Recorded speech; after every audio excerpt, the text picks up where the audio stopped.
Good evening, Democrats. Although we cannot gather together in person, thank you so much for joining us tonight. I would first like to thank former U.S. Attorney Eric Holder for joining us.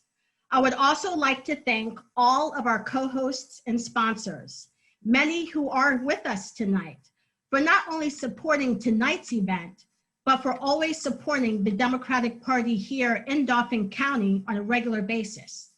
Our co-hosts are Sam and Katie Delk, Saul Ewing, Arnstein and Lear, LLP, and Jonathan Seidel. Our sponsors for tonight are Diane Bowman, Peggy Grove, and Peter Marks. And our Unity level sponsors are S. Wolf, Claude Phipps, Dan Clarefield, and Greg Robertson. At this time, I would like to take a moment of silence to remember all those Democrats, particularly those active within the Dauphin County Democratic Party and Dauphin County at large that we have lost this year, in addition to all those individuals who have lost their lives to COVID-19. In 20 days, on November 3rd, we will have the most important election of our lifetime. Now, we do hear that phrase every year, but no one can deny that the United States is currently struggling under the weight of many crises. It is going to take leadership and courage to combat these crises and unite us all. We must stand together against hatred and remember that there is only one race, and that is the human race. We must find a way to live and work together despite our differences. Pennsylvania, as we all know, may be the deciding state in the presidential election this year.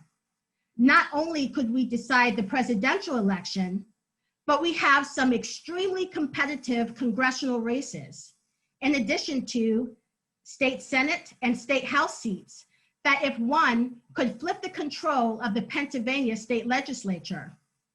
Dauphin County in 2016 was one of only 11 counties in Pennsylvania to go blue for Hillary Clinton. Let's make sure Dauphin County stays blue this year. For almost 2 decades, I have worked in politics, on campaigns, and wrote policy on local, state, and federal levels. Through this, I have experienced firsthand the good, the bad, and the ugly of policy-making decisions and political campaigns. But it is time for us as a party to define who we are and tell voters what we stand for. It is time to be the example that we preach. One thing many voters are looking for in our leaders is a consistent and thoughtful application of core principles.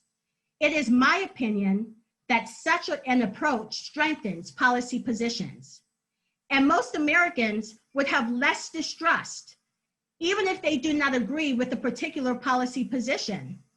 And let's be frank, the current president and Republican Party is not only lacking leadership, but dividing the American public with their rhetoric and actions. In the past, Americans always came together as one during a crisis, but due to the lies and actions of the current president, wearing a mask that can save lives is a controversy.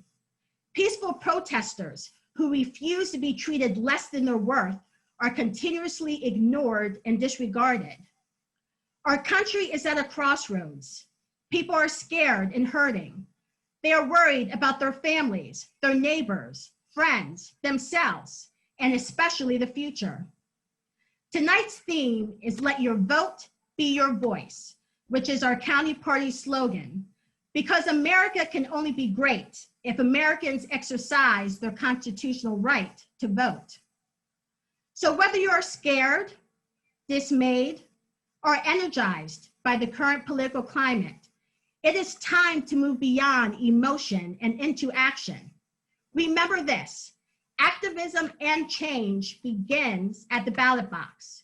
We must organize and ensure people vote to elect people who will implement the policy changes needed. We must stand together with one collective voice.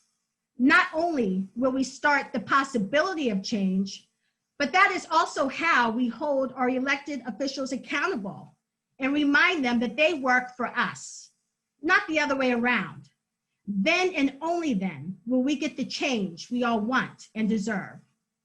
I continue to shake my head as we continue to divide when we should be coming together to right the course our society is on.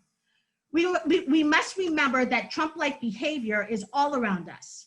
His narcissism, his bullying, his sexism, racism, and tendency to play the victim is all too commonplace and must be rejected every time by everyone and at every level.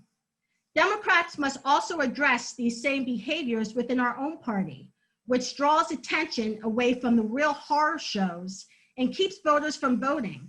Without high turnout, we will never get the forward-looking county, state, and country we all want and deserve. I would like to take this moment to thank everyone playing a part in this year's elections.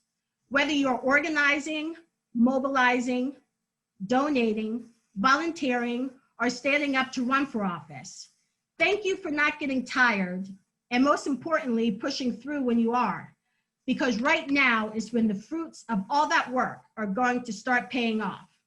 So in closing, I leave you with this thought. Individually, each one of us can make a difference. However, it is only together that we can make real change. So remember on November 3rd to let your vote be your voice. Now I have the distinct honor of introducing our keynote speaker this evening. However, before I do that, there is a legal statement I must read. Attorney General Holder is appearing at this event only as a featured speaker. Attorney General Holder and Biden for president are not asking for funds or donations. Any solicitations for funds or donations are made exclusively on behalf of the organization hosting this event or a designated third party. So now on to the introduction. Eric H. Holder Jr. served as Attorney General from February 2009 to April 2015. As the third longest serving Attorney General in US history and the first African American to hold that office, Mr. Holder is an internationally recognized leader across a broad range of regulatory enforcement, criminal justice, and national security issues. In 2014, Time magazine named Mr. Holder to its list of 100 most influential people, noting that he had worked tirelessly to ensure equal justice. The National Legal Aid and Defender Association has honored him with the Justice John Paul Stevens Lifetime Achievement Award for his leadership in bolstering civil rights and access to justice. The National Urban League named him a recipient of their Living Legend Award. Mr. Holder was also awarded the NAACP's Thurgood Marshall Lifetime Achievement Award. He is a member of the NAACP Legal Defense and Educational Fund's National Board of Directors. Including his tenure as Attorney General, Mr. Holder has served in government for more than 30 years, having been appointed to various positions requiring US Senate confirmation by Presidents Obama, Clinton, and Reagan.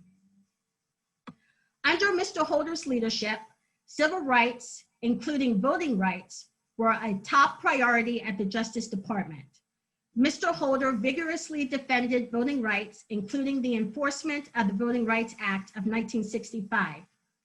He criticized politically motivated voter ID laws that were designed to suppress minority and youth votes, and he led the Justice Department's efforts to overturn these laws across the country. Mr. Holder currently serves as chairman of the National Democratic Redistricting Committee. He is also currently a partner at Colemanton and Berlin LLP, where he advises clients on complex investigations and litigation matters.